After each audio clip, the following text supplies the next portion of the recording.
SoundCartel. Last year does feel like 3,000 years ago. And what day is tomorrow anyway? While we may have lost some sense of time during isolation, procrastination in life and work is still something we can learn to control, no matter how expert some of us are at it. From SoundCartel, I'm Nicole Goodman, and this is Business Essentials Daily.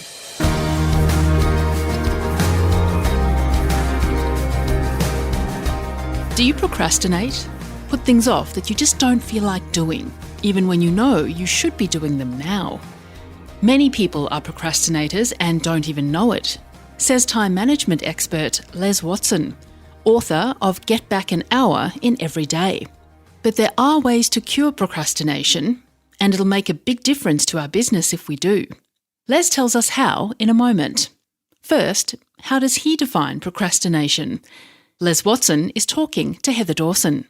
It's an interesting one because a lot of people, number one, don't know that they're procrastinating. But if I was going to define it, I would say it's the act or the habit of putting off or delaying, especially something that requires immediate attention.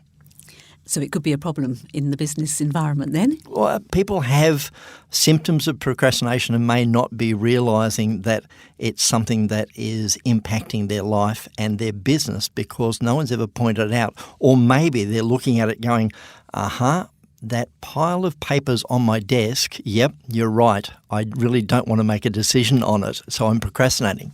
So not everybody even realises they're procrastinating, but they just are? That's right. And it takes a team. It takes people to actually point it out. So that's a good thing.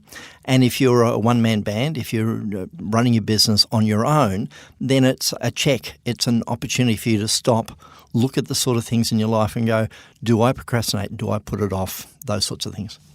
So what causes procrastination to set in, do you think? Well, there's a number of possibilities.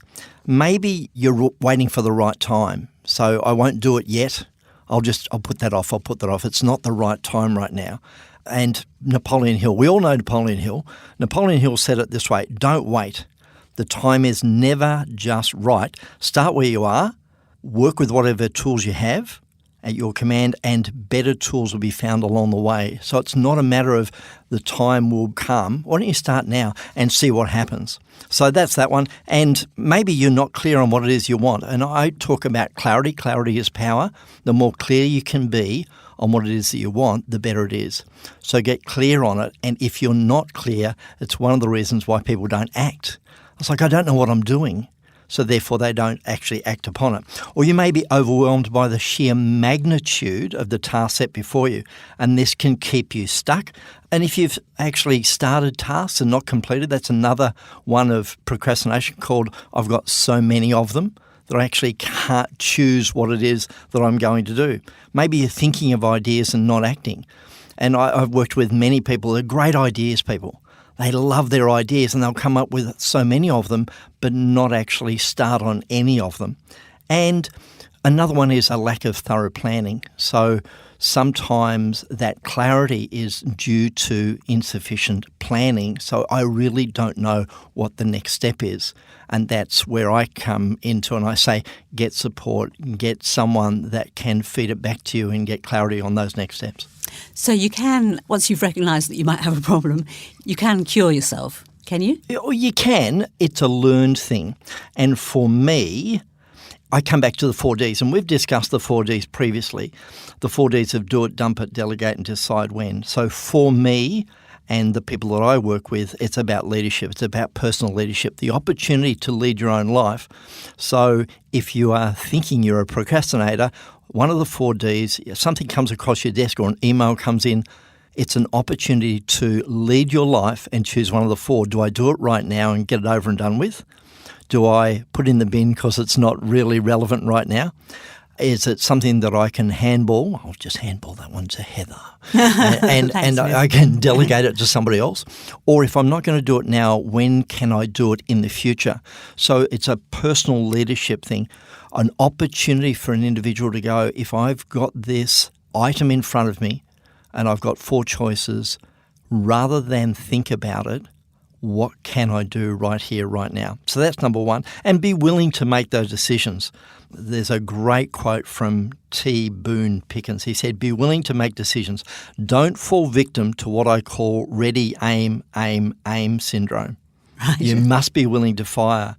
And a lot of people in business think that they don't want to make mistakes. Well, mistakes are an integral part of being in business because it's from those mistakes that you learn. So rather than thinking, oh, I can't make mistakes, actually make the action so that if mistakes happen, then so be it. But the opportunity to get into your life and into your business more and more and more and get things done comes from action rather than just thinking. And thinking's important, don't get me wrong. Thinking and acting rather than just acting on its own. But definitely the action needs to happen. Well, I would imagine that people running businesses normally would be a pretty decisive sort of people, not good at delegating. Yeah, so that does come into it. There is an element of individuals that go, I'm going to do this myself. For me, that's where my ESI model comes in, the action. But then the second one is support. It's like, what support can you get?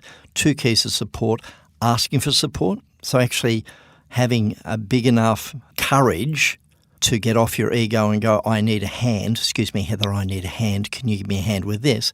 And the other one is sometimes we don't realise that the support is coming in and coming through to us because we're just blind to it. No. I can do it myself.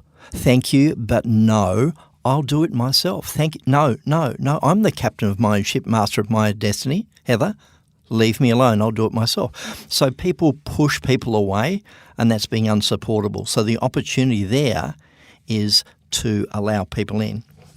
Okay, so getting back to taking action. So any action. And keep taking action. I talk about it from the standpoint of choose and act. Choose and act. One school of thought says take massive actions. So the question is, can you ramp things up? And I've worked with some people. I said, I want you to do 10 times as much work this week. It's like, what? Yeah, do 10 times as much work and see what happens.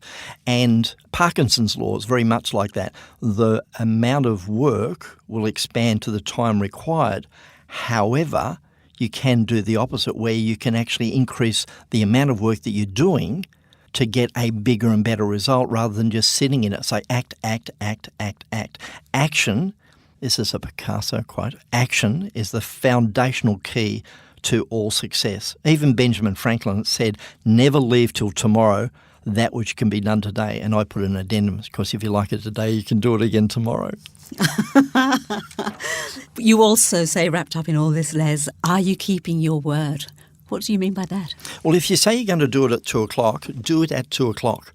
It's an opportunity for you to keep your word and write it. Say, we do these to-do lists. I'm going to do these things today. Well, if you say you're going to do them, do them. And if you can't get them done, then put them on the next day. But notice how many you're transferring over. Maybe you're putting a list of 40 and you know that you're not going to get the 40 done, so why set yourself up for disappointment? I'm going, pick 5 key tasks and do those 5 key tasks. Make it simple. So the KISS process. Keep it simple, and in doing so, give yourself the opportunity to pinpoint what are those 5 things. So Pareto's principle, 80-20. What are the 20% of the key tasks that's going to give you the 80% of the results? So based on that, what can you do? Keep your word, keep your word, keep your word.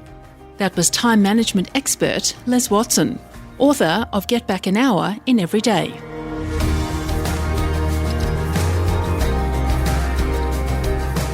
Business Essentials Daily is a SoundCartel podcast. Executive producer is Heather Dawson. Producers are Nick Schilberger, Chris Ashmore, and myself. Technical production by Pete Letts and Belinda Trimboli. I'm Nicole Goodman. Thanks for listening. We'll bring you more Be Daily next week. SoundCartel.